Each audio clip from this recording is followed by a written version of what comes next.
I'm Katie. I started in the full-service sex industry My name is at a Alex Andrews. brothel. I am the executive program director for SWAT Behind Bars. I've been a sex worker I'm for Annie over Temple.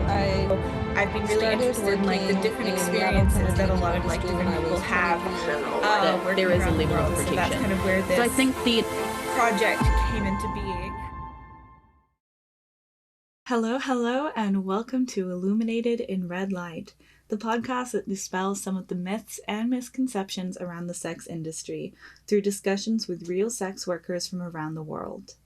My name is Emma, and I will be the hopefully not too annoying voice in your ear in between conversations with some of the most interesting people you will ever meet. Sex work is one of the world's oldest occupations, and it's also one of the most beautiful and diverse industries in the world. And yet at the same time, it is one of the most misunderstood. In fact, I would bet that some people have already turned off this podcast at the mere mention of the industry. A couple of years ago, I might have as well.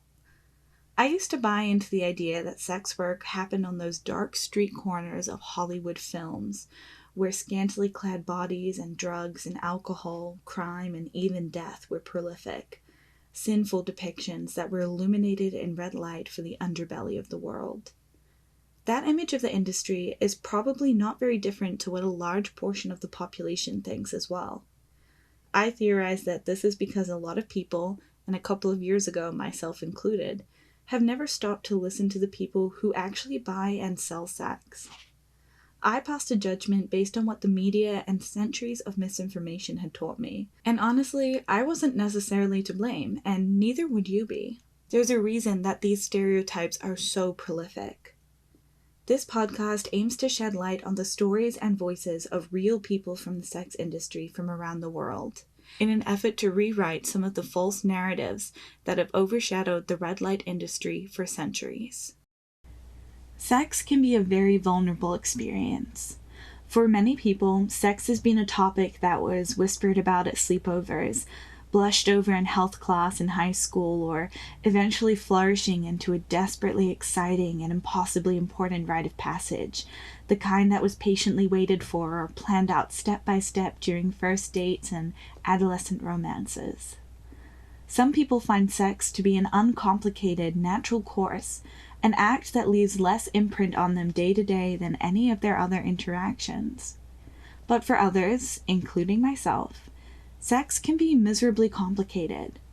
Childhood and early teenage years are plagued by hypersexual tendencies that are riddled with fear and panic, stemming from abuse that is only recalled in the dark moments of the middle of the night. These and 1,000 other relationships towards the act run intertwined and mingled between understood and unspoken experiences. Sex can be empowering, confident, exciting, but also scary and upsetting. Perhaps one of the most universal experiences shared amongst us, though, is the vulnerability of exposing yourself to another person during sexual activities and relationships. In a primal sense, sex is an act that opens yourself up fully to another person, and in doing so, you can risk harm. Most, if not all, sexual beings carry an evolutionary feeling of nervousness with them when they tap into their sexuality. Perhaps this is a feeling that I resonate particularly strongly with. As a victim of abuse, sex holds a complicated place in my body. Many other victims and survivors share this feeling. Personally, intimate relationships are both coveted and feared, and sexuality can sometimes hold the gravity of 1,000 planets, while otherwise appearing as light and frivolous as a cloud in the sky. There is a lot of uncertainty when sex and intimacy can change meanings and levels of importance daily. These contrasting emotions have plagued me since I was a child, and it feels like I'm unmoored. I used to watch my friends navigate both healthy and unhealthy relationships as they developed their understanding of their bodies and their romantic and sexual lives, often with a heavy sense of jealousy at their eagerness and safe exploration. I've always desired the certainty that many people I know seem to have over their sexuality. All of this came to a head when I was 18, and I was only a few months out from escaping an abusive relationship. Sex had become a wild, feral thing that I felt constantly at war with. A combination of my past abuse and a fresh trauma of being sexually abused for almost 6 months had moved me from a place of fragility to a collection of shattered pieces rattling around from place to place. In the wake of that relationship, I had returned to pole dancing.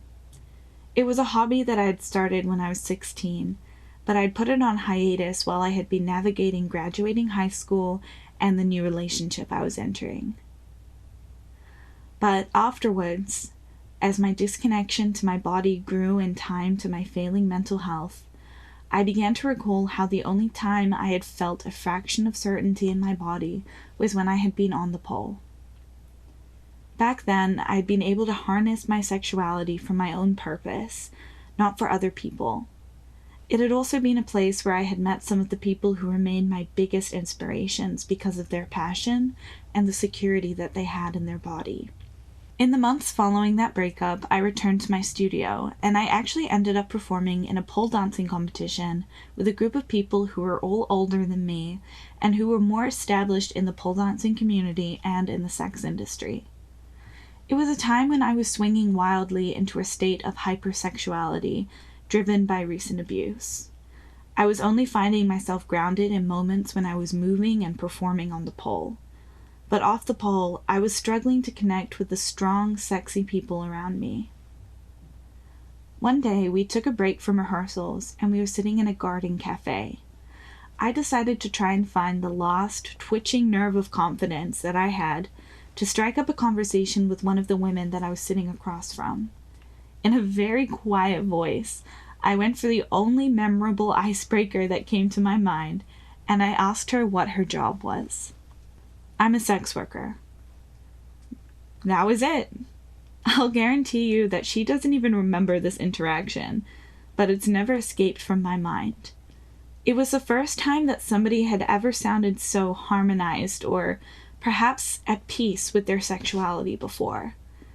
I know it would embarrass her to know that she's been one of my biggest inspirations ever since. I mean, it probably embarrasses her to know that I even remember this interaction.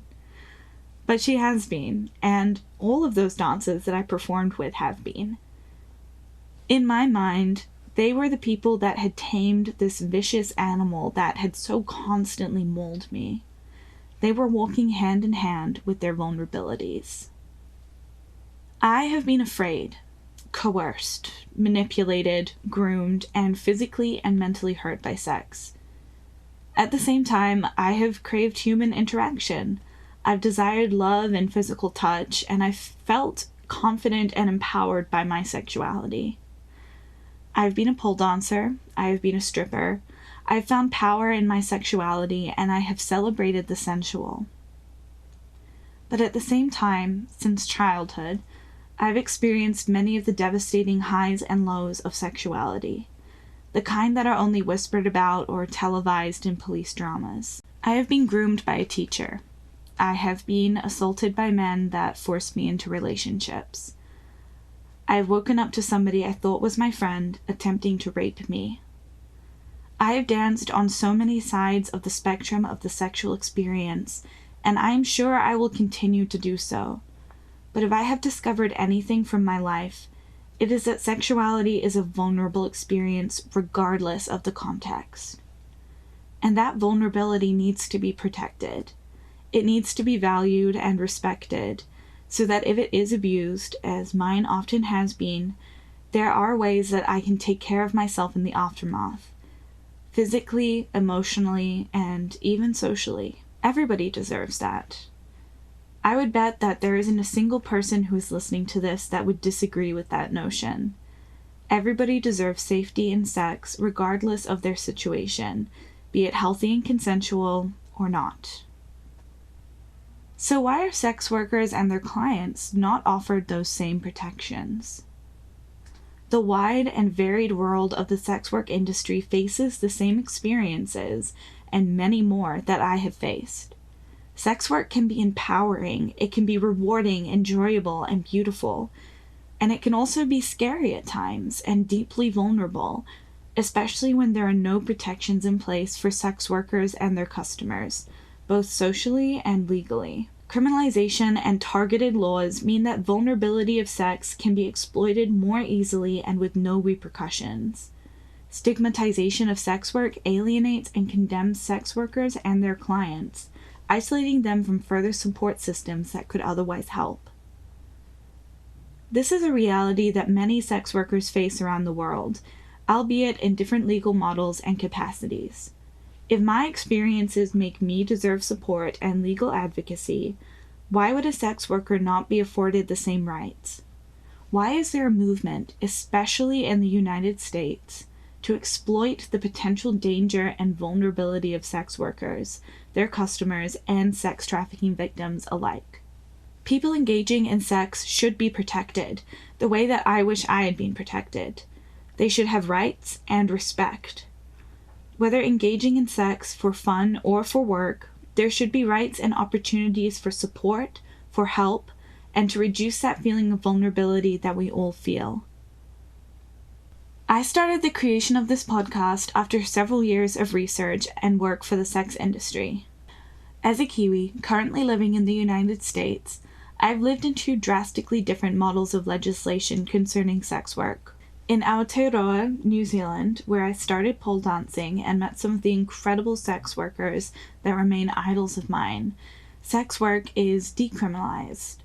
This means that selling sexual acts, be that full-service penetrative sex, massages, online sex work, non-full-service sex work, like oral or hand service only sex work, or anything else in between, is legal, and the sellers are protected by the law. Purchasing these sexual acts is also legal, giving both buyers and sellers more safety in their transactions. Since neither act is illegal, if something were to go wrong, for instance, consent on either side was withdrawn, or somebody is robbed or otherwise assaulted, there is nothing to prevent either party from going to the police and gaining legal support in the wake of a crime. When I moved to the United States, I quickly realized how different it was to work as a sex worker here. In 49 of the 50 states, sex work is criminalized. Selling sex, aside from certain non-contact acts like stripping, pornography, or cam work, is illegal, as is purchasing it. If a sex worker were to be assaulted, they don't have any legal protections if they went to the police. In fact, they can be in even more danger if they go to the police and disclose their profession. By simply reporting a crime, they put themselves in jeopardy of being arrested for admitting to participating in the industry. In 2024, I testified at the Rhode Island State Judiciary hearing in support of a bill that would provide immunity to sex workers who were reporting an assault. I was testifying on behalf of Call Off Your Old Tired Ethics, or COYOTE, Rhode Island, which is the largest sex worker-run sex work advocacy group on the East Coast of the United States. Thank you for letting me speak again. This one is on behalf of myself, not on behalf of someone else. My name is Emma. I live in Providence, and I just wanted to first say that I support immunity for all sex workers in any form. At the moment, we have criminalization for sex work in this state, and that's completely unacceptable and a very, very dangerous precedent to set. So in saying that, I do support H7307 over H7165 because it provides protection for more people. Despite the unimaginable benefits of the bill, it was ultimately suspended in the purgatory of the United States government. Imagine being attacked in your place of work but not being able to report it. More than that, you risk being arrested just for trying to get help. This is a sometimes deadly reality for sex workers in criminalized countries. Laws that claim they are for the benefit of victims, who claim that, quote, rescuing sex workers instead of giving them rights is the best way to protect people from violence that is being perpetrated because of the very laws that they uphold. It's like the world's worst catch-22, except in this case there is actually something that we could do about it, if only people would stop and listen. Likewise, the people who want to purchase services often have to operate underground, preventing many from accessing safe services and demonizing and stigmatizing their ability to engage in consensual practices. Who do you picture when you think of sex workers? Is it Julia Roberts in Pretty Woman, Mikey Madison in Honora, or maybe it's one of the hundreds of victims that are carted across the screen by Mariska Hargitay in Law & Order SVU. The media routinely shows sex workers as vulnerable young women, desperate to escape into the arms of a savior, or as addicted, unclean, violent characters, dodging in and out of the law. These are caricatures that have existed for so long in the public eye that you could be forgiven for not questioning them any further. However, sex workers are not just a few tired stereotypes. The industry is so vast, so diverse, and sometimes so complicated to define that trying to encapsulate all of it would be impossible.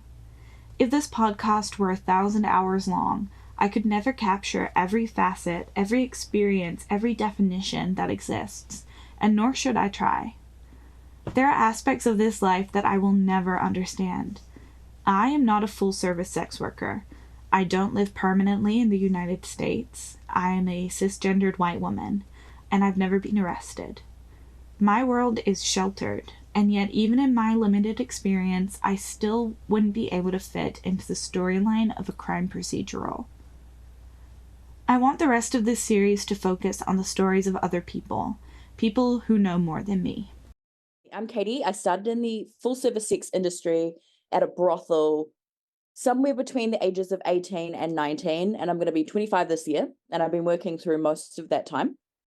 I met Katie when I was about 16 years old, just a few months before I would start pole dancing for the first time, and coincidentally, it was also just a few months before she would start sex work. As you might be able to tell from the accent, Katie is from Aotearoa. We are technically god sisters, but we actually hadn't caught up in a few years when we sat down to this call, and we were both shocked by how closely our lives have mirrored each other's. Katie has graduated with a degree in social work, with a focus on sex work, and she's currently working for a variety of sexual harm reduction agencies and for the NZPC, which she describes as...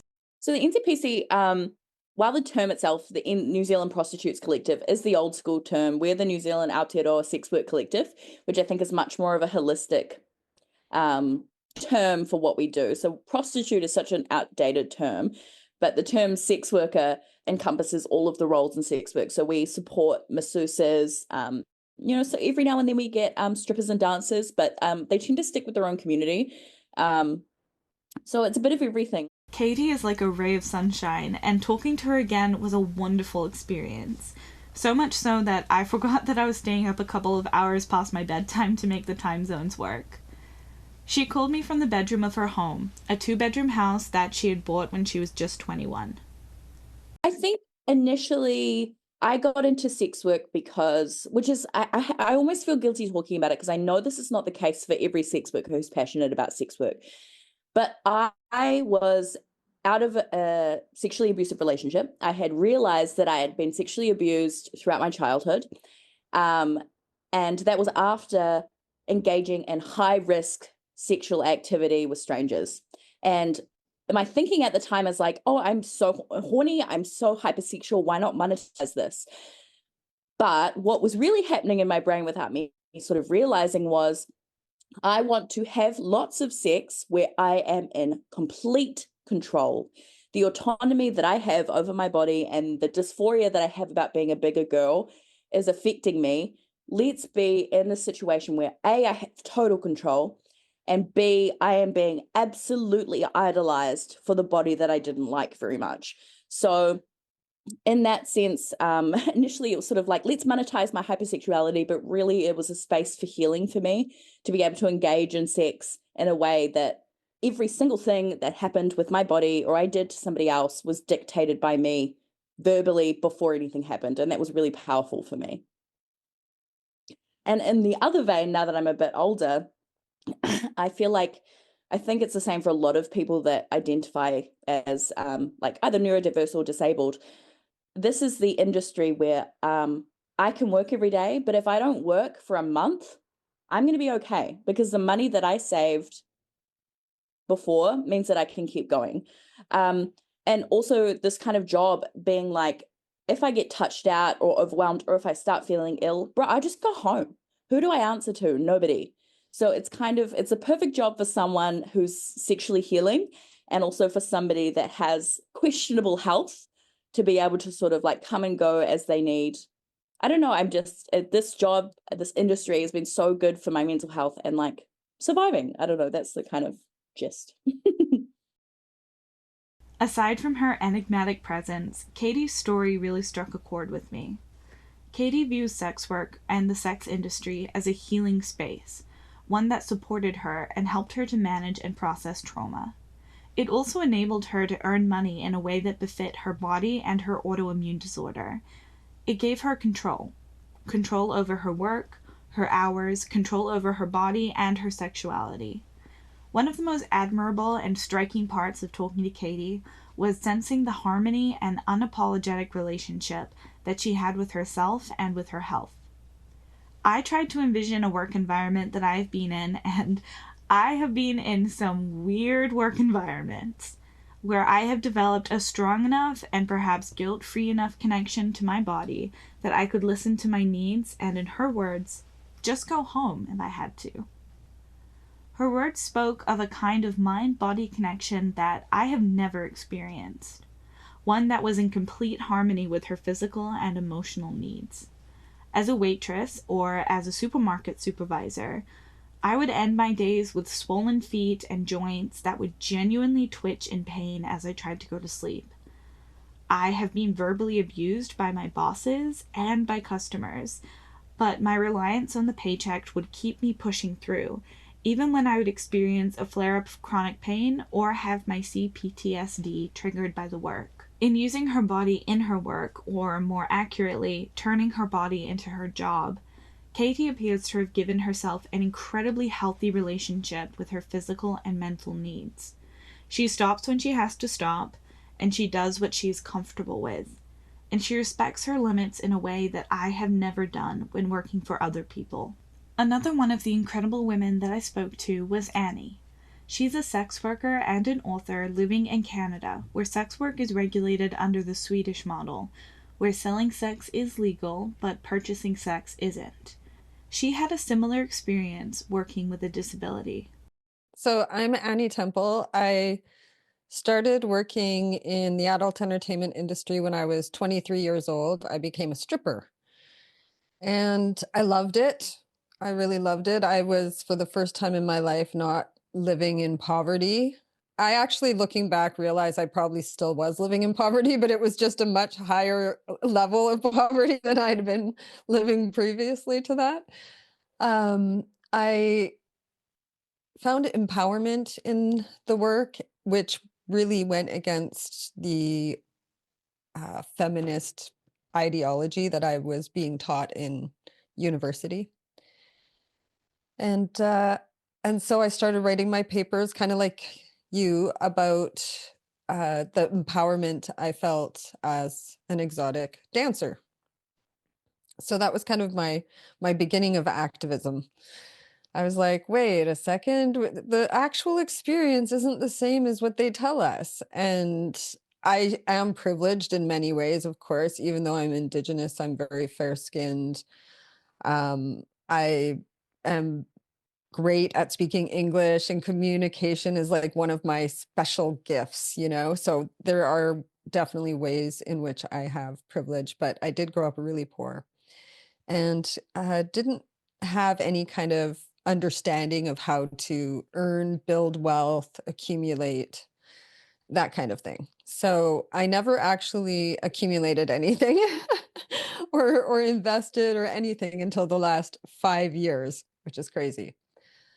Because what happened is a couple years after I started dancing, I got pregnant with my first child.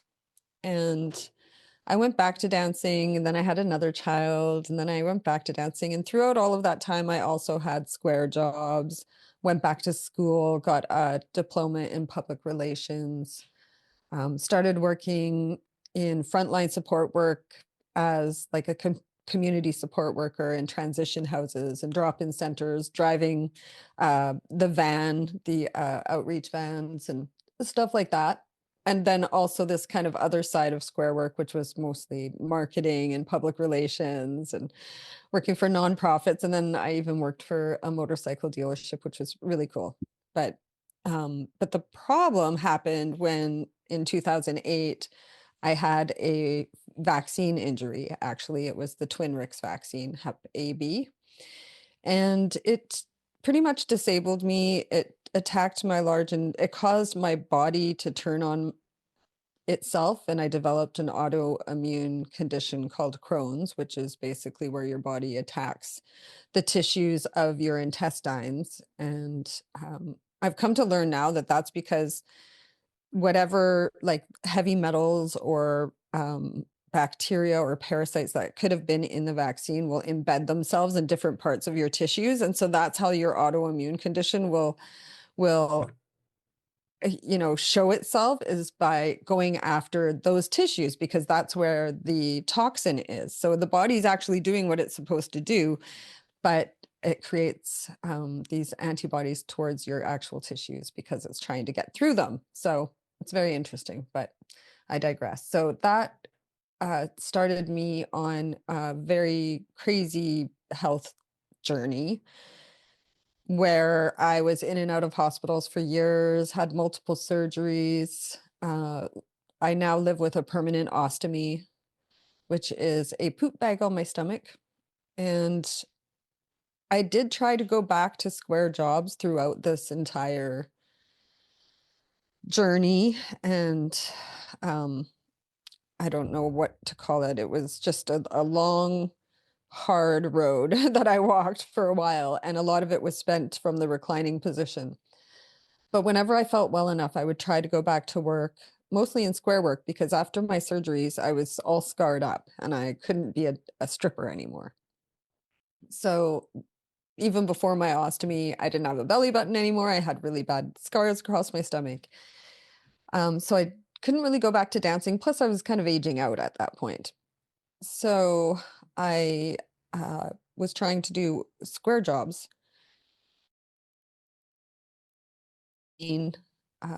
Just exhausted from trying to work square jobs for 40 hours a week for shit money, and then try to be a mother with 3 children on top of it. I spoke to my partner at the time, and he said he was comfortable with me doing sensual massage. So that's when I started sensual massage. That was like, what, 7 years ago? Was that 2018 I started? Yeah. So 7 years ago. And that was opened a really big, wonderful door for me, because I was able to start to heal more, take time to heal when I needed to, not work when I can't work when I can, and not worry about getting fired. Took a lot of stress off me. I was able to be more present for my children, be a bigger part of their lives. And I was also able to focus on some of the things I love to do, like writing. So in the last 7 years, I've published a few books. One is my memoir about my experiences in the adult entertainment industry, called Healing in Stilettos. Annie, who was an absolute delight to speak to, actually uses her experience of living with an ostomy bag when describing herself online. Her Instagram bio proudly calls herself the original Osto MILF, which is a term that I think we should absolutely be bringing back into our vernacular. While she wasn't comfortable working a square or non-sex work related job while recovering, Annie has found new life and confidence in working as an erotic masseuse and online in a way that benefits her and celebrates her body. Sex work also enabled her to spend time with her family and to write. Sex work has shaped her life in an incredibly positive way and enabled her to be happy, pain-free, and accomplish her goals, in the same way that Katie has been able to thrive as a sex worker in a decriminalized environment. While the Swedish model is an almost entirely flawed and dangerous regulation, which I will expand on in a moment, the so-called partial legalization of sex work has given Annie the space to work in the way that she wants to, and to prioritize her own needs. Now, the term I just used, partial legalization, is one that is thrown around a lot in conjunction with the Swedish, sometimes referred to as the Nordic, model of legislation. However, this term is pointedly misleading and brings about a much more positive image of the Swedish model than is accurate. I actually used this term partial legalization when in discussion with soon-to-be Dr. Rachel Wotton, who is completing a PhD on exploring the experiences of people with disabilities who access sex worker services. Dr. Wotton, whose excitement at getting her PhD was so infectious that I will be referring to her as such in honor of her hard work, has been a sex worker, an advocate, and a researcher for decades. When I mentioned that I had interviewed Annie in Canada under partial legalization, she immediately and rightfully paused to point out the incorrect usage of that terminology. Now, fair warning, on the day that I interviewed Dr. Wotton, or more accurately, at 1 a.m. when I was interviewing Dr. Wotton, I was experiencing the worst case of Murphy's Law possible with this recording, so the quality is not necessarily the best, but please bear with me. Where have you interviewed people where it's legal or where there's part legalization? So for partial legalization, I talked to this one person in Canada, where they go by the Nordic model, and one person in Sweden. Okay, so let me just stop you right there. Then that is not part legalization at all. It's it's the Swedish model, and you cannot call it part legalization because it gives more strength to the abolitionists, and there's nothing legal about it. So that's not that doesn't go into the definition of legalization at all. It's actually below criminalization in the scheme of things. I completely agree. Absolutely. Yeah. Okay. Yeah. I will make sure I don't think I use that phrasing in most of my language, but I will try it. I will make sure, because that is a very good point. Well, you need to get it clear in your head so that, so that you're really clear about it at all times, because there's a lot of confusion, and I've done a lot of presentations around the different legislative reforms, and even one of the biggest things that I found through my 30 years of advocacy is that bit by bit that the abolitionists actually take over sex worker language. So even in terms of outreach, they'll start doing outreach, to the brothels, start giving cupcakes and God knows what to sex workers. But it's like, you're not doing outreach because you're not a peer. And you'll find that they'll,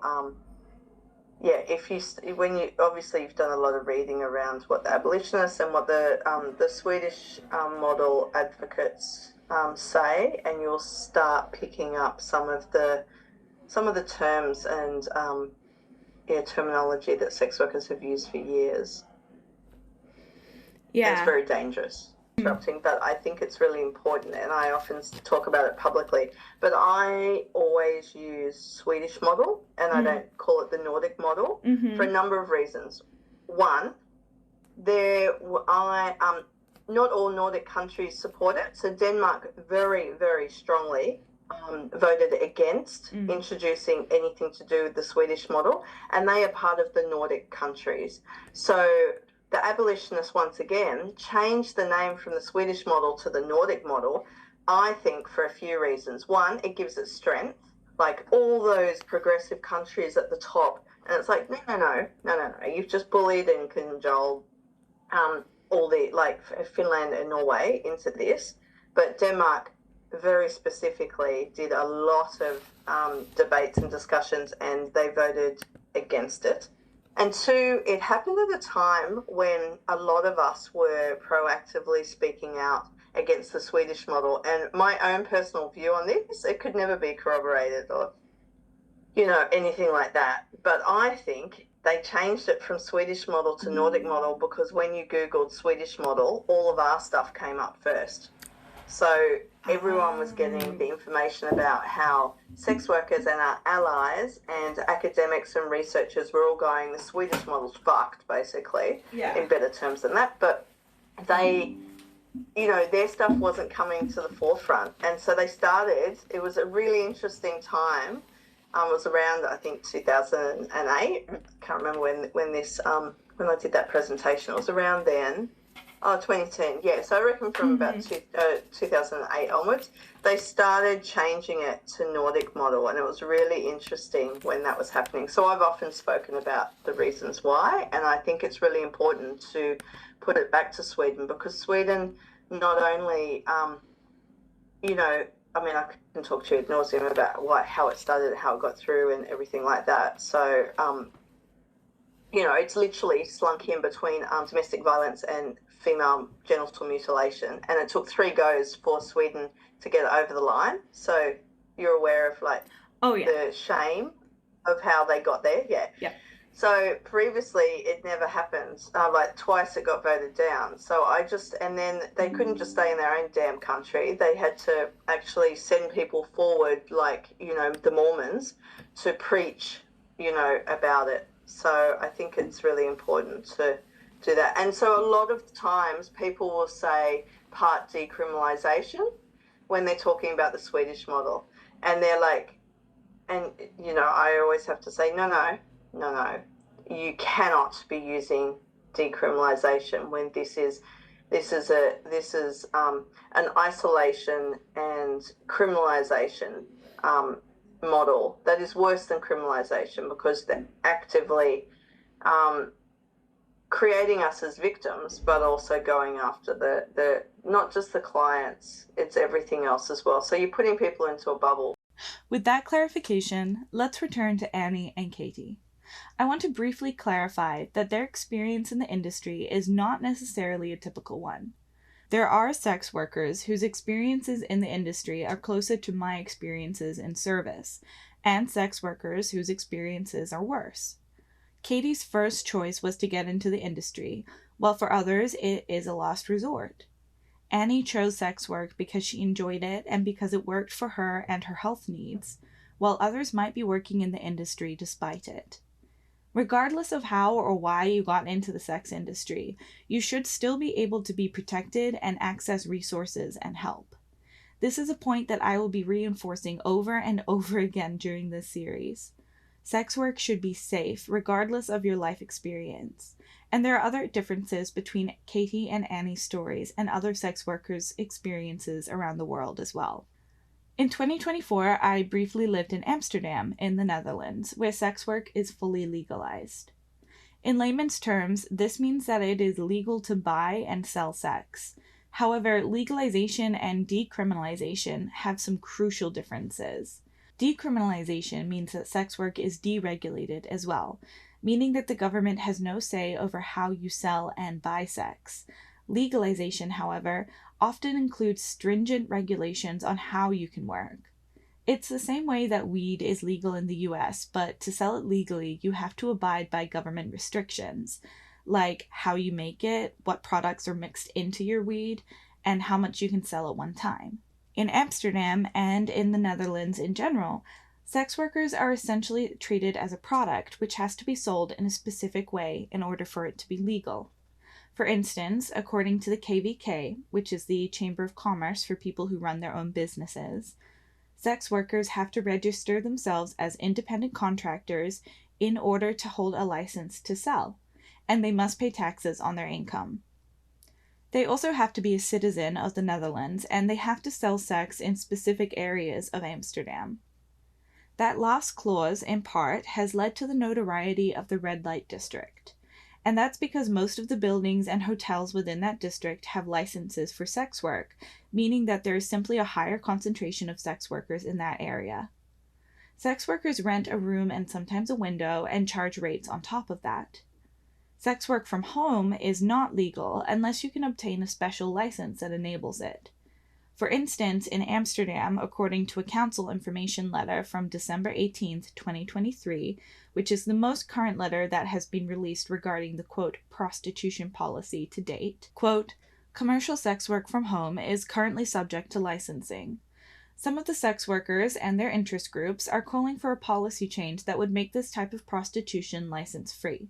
They want to get rid of the checks and do not wish to be known as a sex worker in any shape or form in the municipality of their homeowners association and or rental organization. End quote. This pretty much sums up the argument for unlicensed working from home very neatly. Working from home is often the most ideal way to work as a sex worker, as it provides people with the same kind of freedom and safety and control that Annie and Katie have experienced.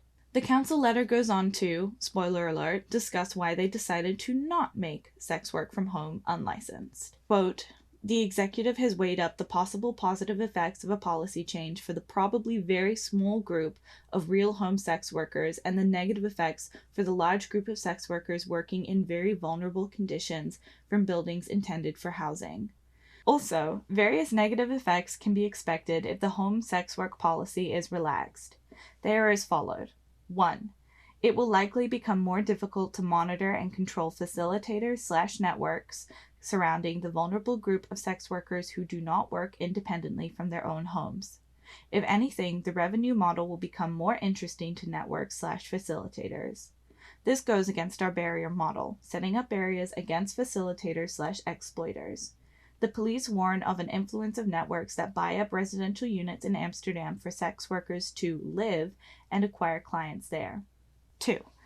Preventing and fighting malpractice and exploitation is particularly difficult in an unlicensed, invisible industry that is spread out over town and takes place behind an almost infinite number of constantly changing closed doors. This also places a great demand on supervision and enforcement capacity, both by municipal regulators and the police. 3. What is also important is that there is not yet a legal foundation for processing special personal data of sex workers in the interest of tackling illegal exploiters/facilitators. This is already hampering supervision and enforcement of malpractice and the fight against pimps/facilitators of prostitution homes. 4. Prostitution in residences is often a nuisance to the neighborhood.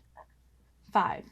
For the most vulnerable sex workers making up the largest group, relaxing the working from home policy would not improve matters anyway. After all, they will not be able to meet the requirements, working entirely independently and alone from their private or rented home while registered in the municipal records and holding a residence permit. Whew! Okay, that was a lot to take in and also a lot to read. I'm going to be unpacking some of the misconceptions about human trafficking in the next episode of this podcast, but first, let me expand on the importance of having access to safe and controlled working conditions in the sex industry, as well as just in regular vanilla jobs.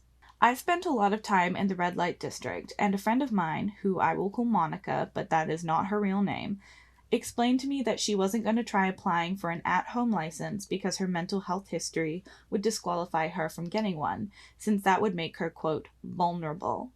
As we heard in the council letter, being part of the vulnerable group of sex workers, vulnerable here being defined as having a mental health condition like being depressed or having a boyfriend that the police don't like or not having a good enough reason to get into the sex industry, means that there's more paperwork for the police, more resources being diverted to monitoring you, and more risk of you being targeted by those quote-unquote exploiters/facilitators. Again, I'm going to be getting into the sex trafficking narrative of all of this in the next episode, but let's just say that this is already making my blood boil. One of the great ironies of these issues is that the Netherlands government has simply created those issues themselves. There isn't a need to monitor sex workers as though they are unruly toddlers knocking over blocks at daycare. Sex workers are fully grown people capable of independence and self-regulation and are more equipped to understand their own needs than a police force or a government is. Sex workers don't need babysitters. That would be like telling somebody who is doing remote work that they have to be checked on every couple of hours in their own home by the police to make sure that they didn't accidentally stick a fork into a toaster. Or if two people were having sex and a policeman was in the corner taking notes, which might be somebody's kink, but is certainly not for everybody. By decriminalizing and deregulating sex work, if something weird were to happen, either for a client or for the sex worker or for both, either one can call for help without concern that they're going to be busted for operating without a license. While Monica did say that most of the time police don't arrest people for that offense, the real threat comes from alerting the landlord or the housing association, or simply their neighbors or family, that they have been working in the industry. This can risk eviction and also social isolation and stigma. Monica was also not a Dutch citizen, even though she had the equivalency of a green card and had been working there for years. So she risked being deported if she filed for a license. However, because of a disability, she wasn't interested in working the windows of the red light district, which typically creates a strain on the body. Even if she wanted to, the amount of spaces available for sex workers in the district were limited, which meant that many sex workers were still working illegally in the city, simply for the sake of comfort or because there wasn't space for them. This harks on a very common theme that I've been discussing and will continue to discuss on this podcast. Just because you criminalize something does not mean that it magically stops happening. I mean, take a look at marijuana use around the world, for example. All that happens is that the industry is pushed underground where resources are less available and stigma is prevalent. Of course, not all sex work happens in the red light district of Amsterdam. Most sex work happens in people's homes or in office spaces that they have rented, like Annie, or online. However, because they are now practicing illegally for many reasons, like not being a citizen or not being able to meet the criteria for a license because of a disability or mental health concern, many people no longer have access to things like police aid or healthcare. That last one is particularly important in Amsterdam. To access healthcare in the Netherlands, you have to be registered as an independent contractor or in some other form of vanilla work. While healthcare plans are universal and required for things like housing, etc., they are still paid for out of pocket by the individual. Now, these rates are nowhere near as egregious as in the United States, for example. But if you are a sex worker and that is your only source of income, and you are unlicensed, you cannot register for that healthcare. This is one of the many problems with trying to regulate an activity that simply doesn't stop if it is illegal. Returning to a decriminalized place where sex work is able to be deregulated, Katie can prioritize her mind and body in part because she is able to choose her rates and her customers. In 2003, Aotearoa decriminalized sex work through a bill known as the Prostitution Reform Act, commonly referred to as the PRA. This, in part, protected sex workers from unsafe working conditions with their clients, whether they were partaking in sex work casually, as a job, or for survival. If a client got violent, tried to renegotiate rates under the threat of turning in the sex worker for practicing an illegal act, or threatened the worker into working for free, also known as rape, the sex worker had legal ground to call the police and report the behavior with no fear of retaliation. This enabled people to maintain steady rates for work that works for them without fear of retaliation. This enables people to maintain steady rates for work that work for them without fear of retaliation, pressure, or blackmail. However, in criminalization or regulation, if a sex worker was faced with getting lower payments than initially negotiated or not getting paid, again, raped, that sex worker can feel more pressure to take on more and more jobs in order to get money that they need. As Johannes Eriksson wrote in their paper, Prostitution in Europe, the Swedish Model, Arguments and Consequences, having to depend on riskier clients, especially if a sex worker was working on the street, led to, quote, the street workers becoming more desperate. They are more likely to accept unsafe sex and to put their health at risk in other ways, end quote. Jobs can be riskier for them and their health and put them in unnecessary danger. In decriminalized countries, it is up to the sex worker to negotiate a price and accept clients. As Katie said, she is able to set prices and clients in a way that enables her to choose when and where she wants to work. She is entitled to a safe workplace and is given full autonomy over her body and her choices. While obviously some people are not earning as much as Katie, it is important to note that even if sex workers are lowering their prices, they are doing it on their own accord, not because of pressure from clients or because they are afraid that their job will be exposed. Criminalization, on the other hand, does not guarantee that same level of autonomy or safety. As I mentioned earlier, sex work can be unsafe when it is pushed underground, which is what criminalization does. When you can't rely on the powers that are supposed to protect you, you can find yourself in more and more dangerous or unhealthy environments. So anyway, when I go to jail, this client tells me, it's legal in Rhode Island. And I'm thinking, yeah, sure.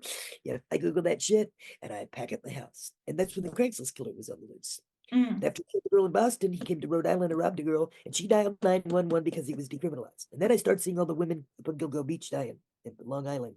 And I didn't even know sex worker rights had been a thing for 30 years, but my defense, I spent a lot of time smoking crack and in prison, in earlier years. So, I had a lot of catching up to do. I had some good mentors, Norma Jean Amadavo, who kind of told me what was what.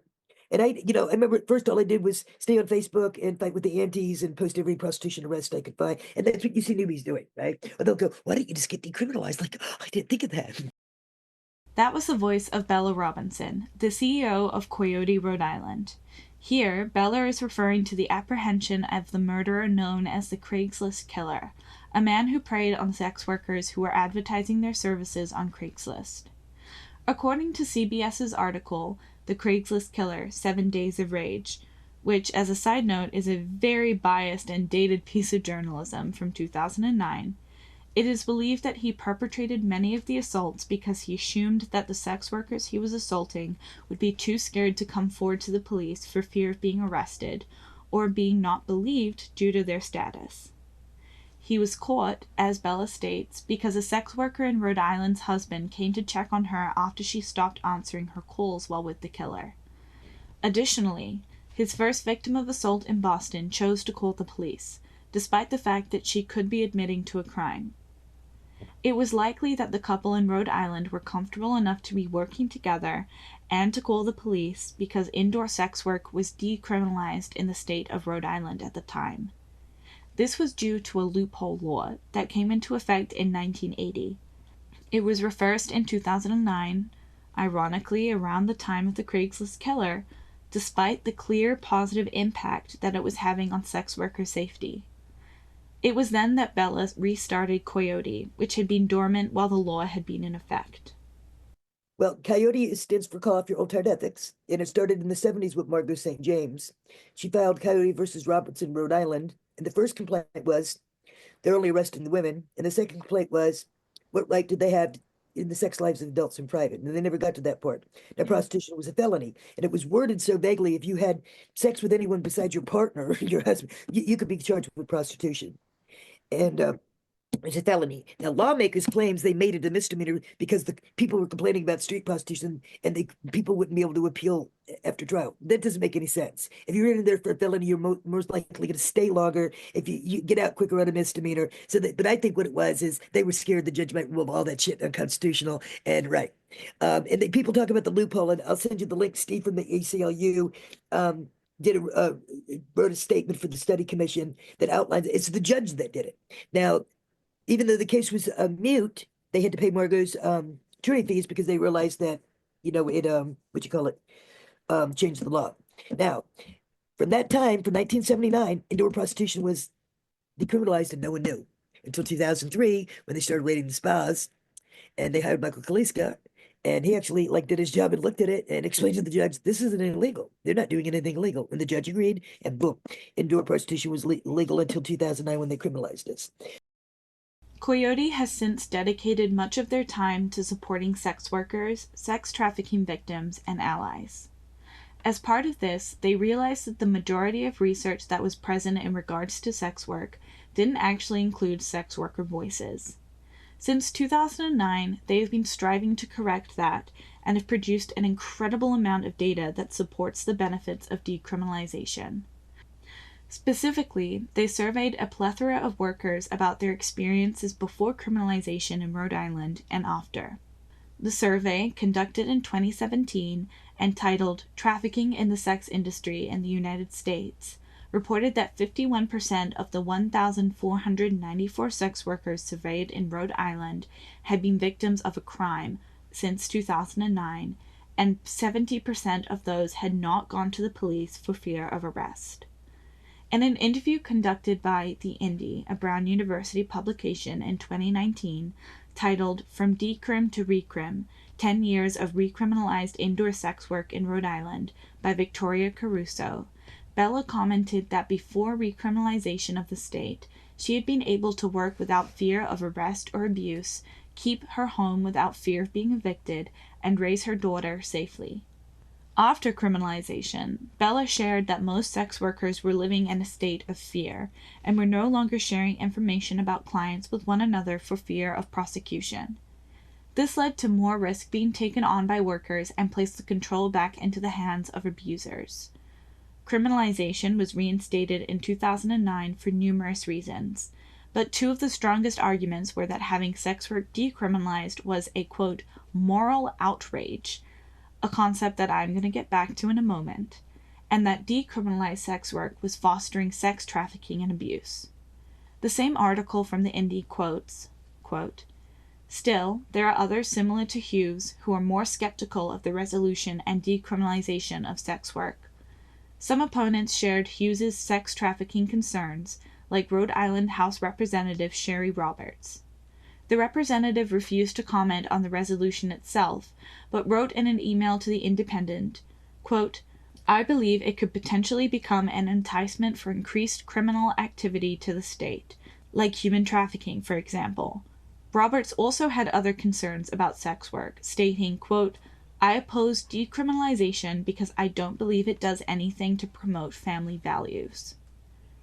Now, this is an alarmingly common idea, one that I will be exploring in depth in the next episode of Illuminated in Red Light. However, I wanted to share Bella's anecdote of COYOTE's research of sex trafficking cases prior to the recriminalization in 2009. And we also did the charging document report. We went 20 years back on trafficking cases. We only found one, like, minor that was kind of threatened by someone they knew. They arrested 3 18-year-old girls for felony sex trafficking of a minor because they're housing 15-year-olds and 20-year-olds in the same group home. And then there was a group home, a 28-year-old male that ran the group home. Think about how that stupid, and he used the kid that aged out to use the van to pimp them out. And then, but the most arrests were 81% of the arrests in 2021 were Asian massage parlors. And I remember I was on the Amora network, and when Trump got elected in 2016, we were going to protect her, and documented Providence was going to be a sanctuary city, and no one gave a shit when they started getting arrested. But they also passed a body rub laws that any city could require you to get a body rub license. And Pawtucket did, and they wouldn't give them to the girls because they had a prostitution arrest. And ICE and Homeland started raiding them. They took $650,000 off them and deported to them, and no one in the whole state but me gave a shit. Yeah. So now we have these two immunity laws. And DSW is this outside interest group that took over the study commission and throws all their money around. And they don't want to list the crimes. Yeah, Terry did this in Alaska, and now they catch serial killers. You list murder, rape, all the crimes against people. It's not about moral crimes. And it has to be witnesses and victims of crime can report these violent crimes, and they would get immunity for prostitution. And we also put massage without a license, since they're the ones affected most. Well, they don't want to put the crimes listed. They also want to throw the Asian women under the bus, and they're not doing it.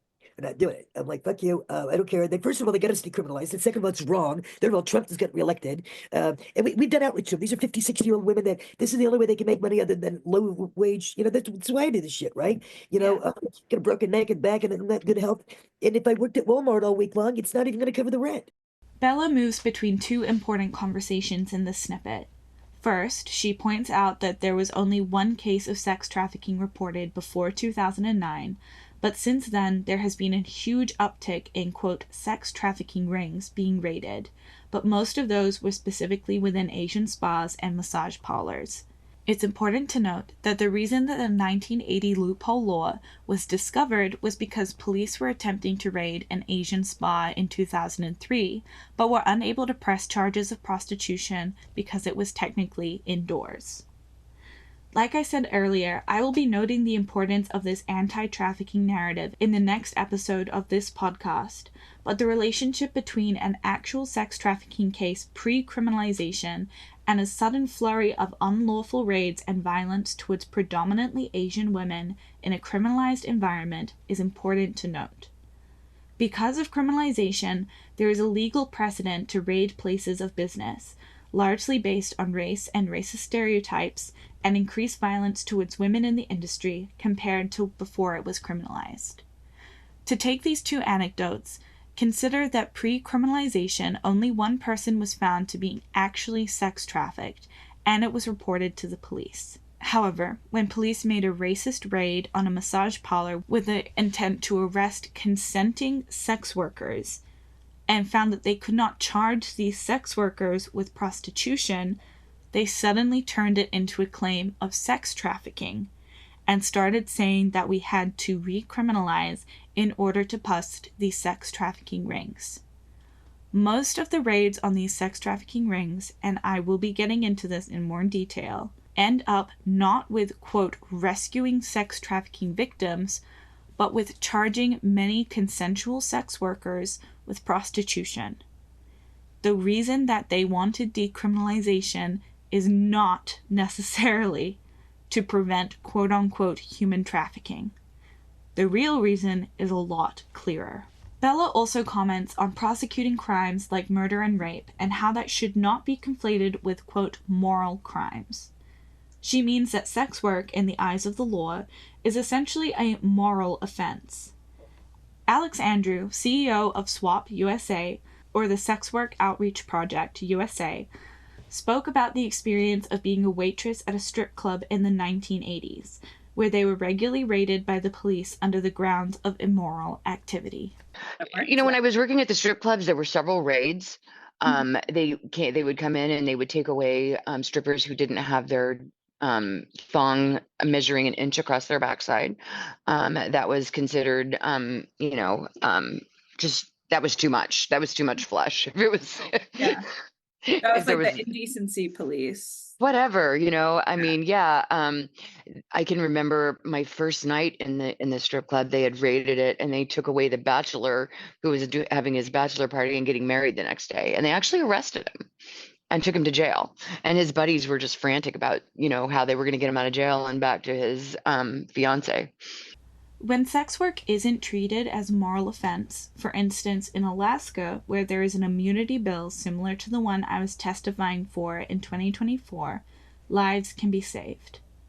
An article titled "In Alaska, Immunity Can Catch Killers" by Amber Batts, written for the Alaskan Beacon in 2024, an article that I cannot recommend enough. There are discussions of how the apprehension of a serial killer, whose name I will not be giving any airtime to, was brought about because of a sex worker, Valerie Kassler, who bravely shared evidence with the police after coming into contact with the killer.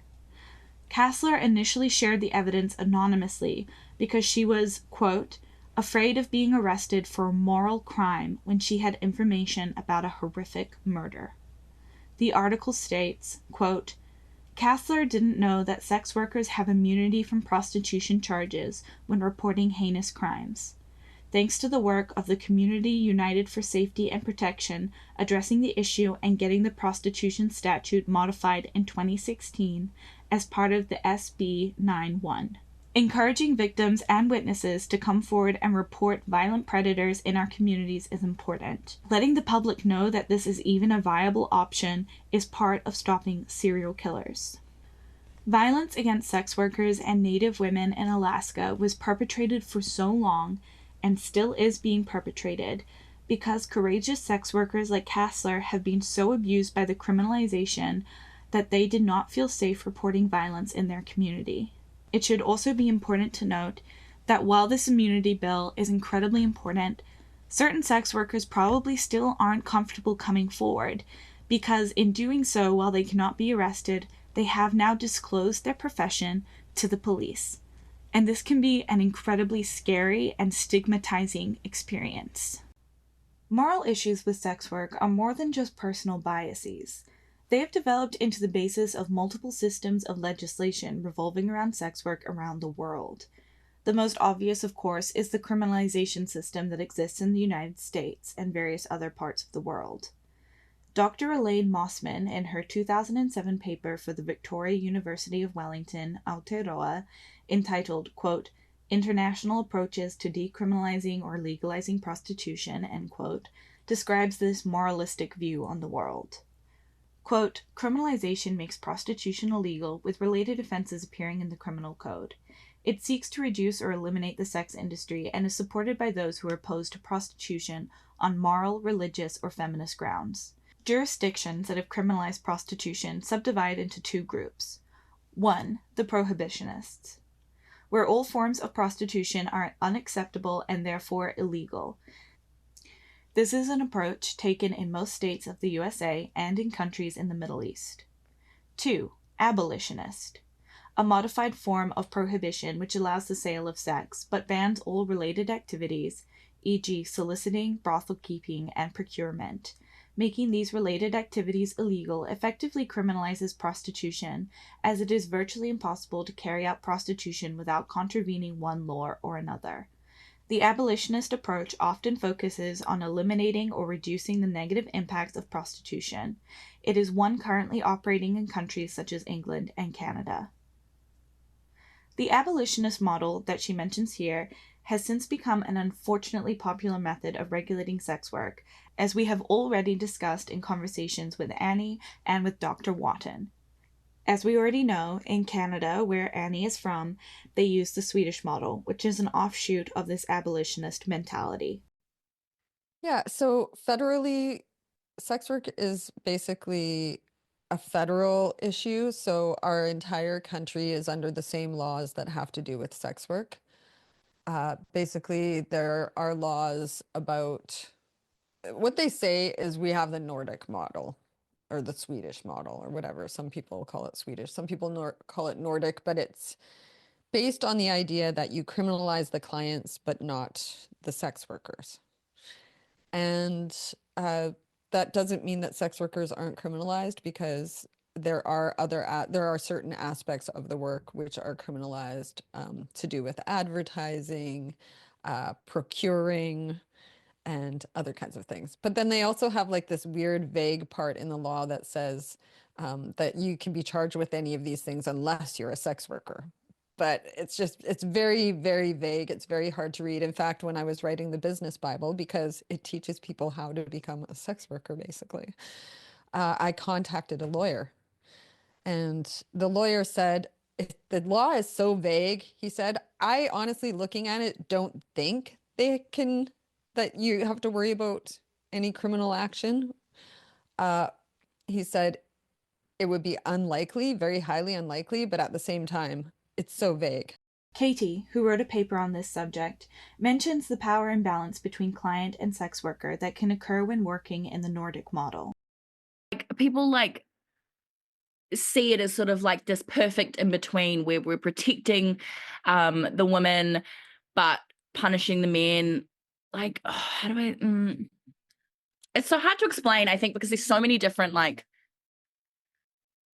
like it's criminalizing the purchasing of like sexual services means that workers have to take more risk to get clients, and once they have clients, there is that level of like the inherent power imbalance between the purchaser of the sex, who's taking, committing a crime to spend time with you. There is that, I don't know, like the sense of like owing, well, I'm your client now, I could get in trouble, so what are you going to do for me? There's that. I mean, that's at the simplest level, but again, there's those like micro laws, like I'm thinking in England, like I'm pretty sure it's England, like, and Scotland as well, where it's like if you work with another friend, you're keeping a brothel, which is a non-distinguishable like crime. Like you can't get rid of that from your record, like, which is a horrendous thing to have because you were working with another person. Many people who might have been raised with this so-called feminist point of view sex work as modern-day slavery. Bridie Sweetman, in a paper entitled "Is the Criminalization of the Purchase of Sex (the Swedish Model) Consistent with the European Convention on Human Rights?" written for the University of Auckland in Aotearoa, sums up this alleged feminist point of view. Quote, "On the other hand, abolitionist radical feminists such as Andrea Dworkin, Catherine McKinnon, Sheila Jeffries, and Janice Raymond view sex work and even sexual intercourse as the ultimate exertion of male dominance over women. They claimed that no sex worker could be said to be in the industry by choice, and that every sex worker was a victim of gender inequality and societal neglect. Notably absent from the radical feminist discourse is the societal position of male and transsexual sex workers." End quote. These academics view the Nordic system as a perfect compromise between regulations, seeing sex work as legalized and protecting the, quote, victims, while the perpetrators of the so-called gender violence are prosecuted. In practice, however, this simply pushes clients of sex workers to have heightened paranoia when purchasing services, which can and has developed into increasingly risky behavior between client and worker.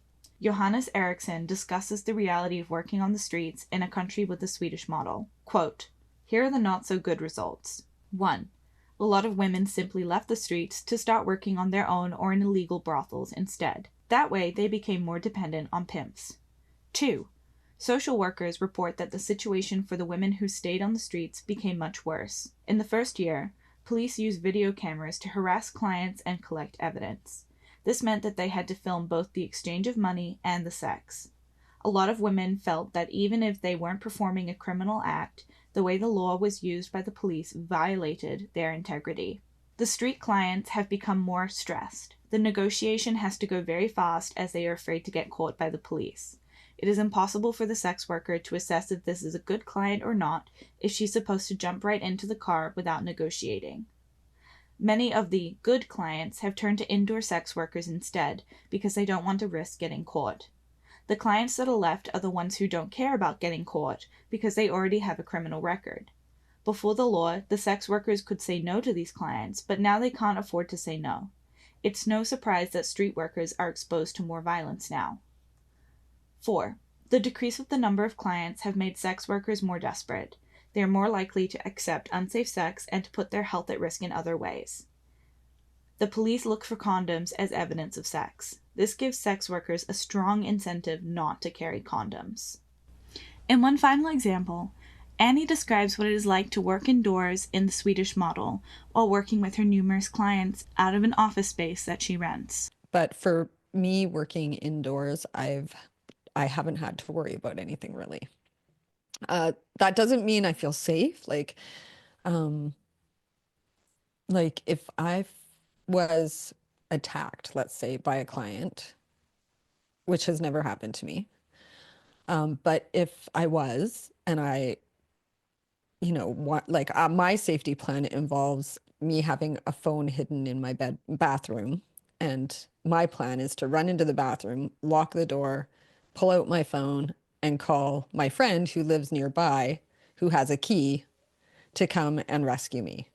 All else fails, yeah, I'll call the police, but I want to avoid that because if I do call the police, they're going to know what I'm doing in my apartment. I'm going to lose my workspace. If they're assholes, they could start harassing my clients.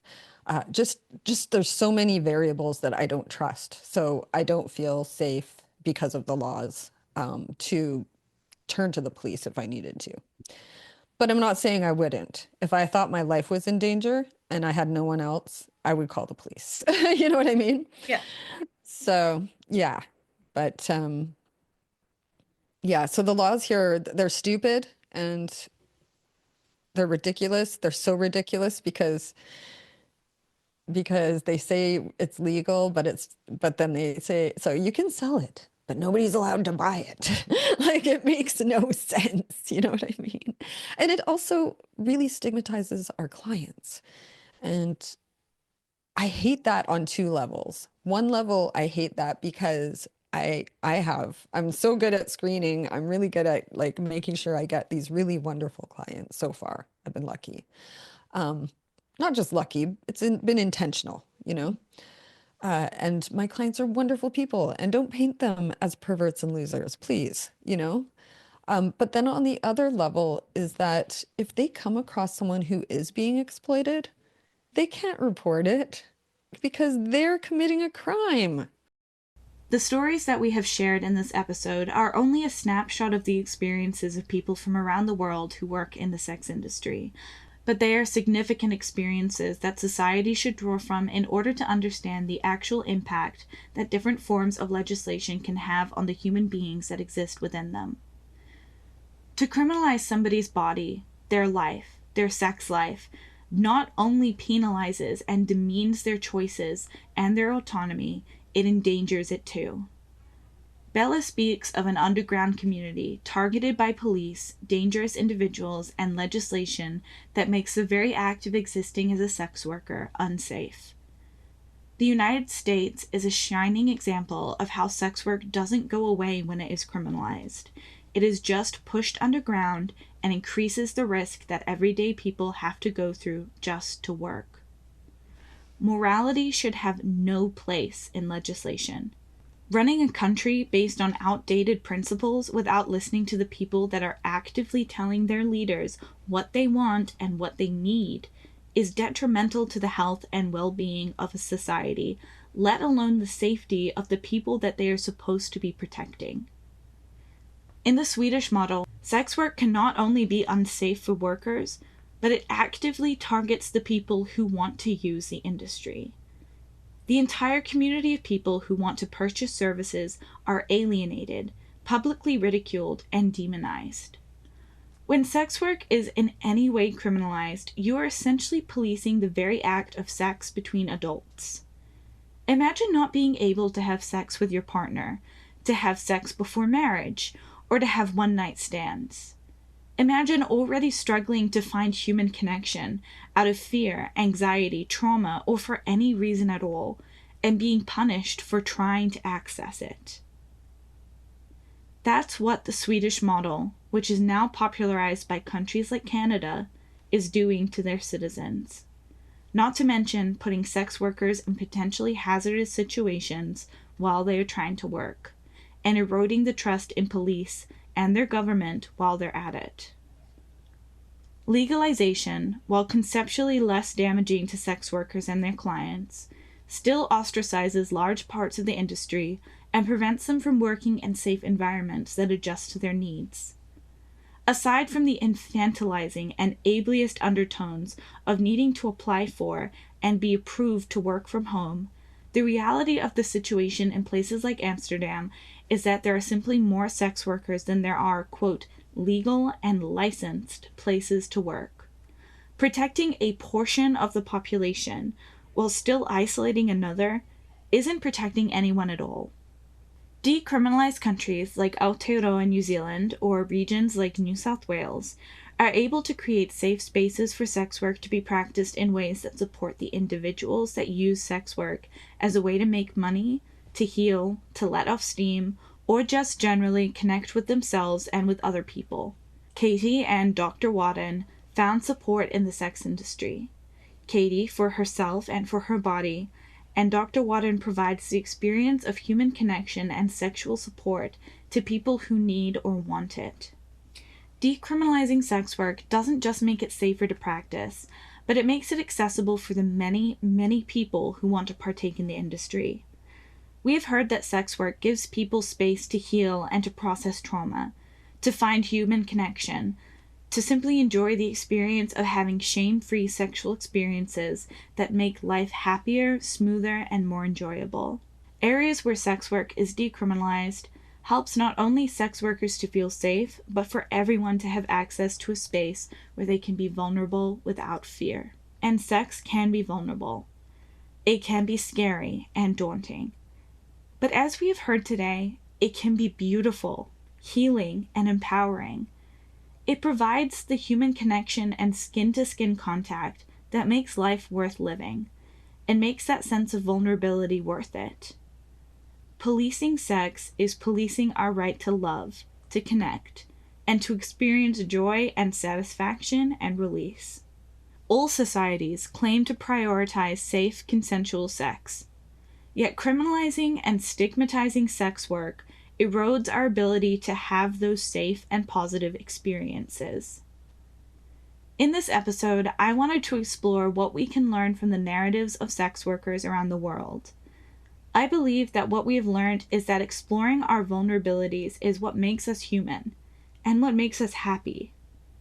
But exploiting those vulnerabilities, the way that criminalization, the Swedish model, and legalization does, harms our communities more than the sex industry ever could. Thank you so much for listening to this episode of Illuminated in Red Light. And a big, big thank you to all of my guests who participated on this episode of the show. If you have comments, questions, compliments, concerns that you would like to give me, please feel free to comment down below or message me at Illuminated in Red Light Pod on Instagram. My final thanks is to Professor Austin Jackson, who encouraged me to start this project and without whom I absolutely would never have completed this. Everything here is owed to you. And also to me. Thank you to me. And always remember, rights, not rescue. Hello, me again. Just chiming in with an important note about one of my guests, Dr. Rachel Wotton. Please note that while this recording was done in anticipation of Rachel's June conferral, due to human and system failure, this achievement was formally relayed to the government, and therefore her conferral will now occur on the 20th of August 2025. Rachel's work and her website has been linked into the show notes below. I highly encourage you to go and check that out now. Bye!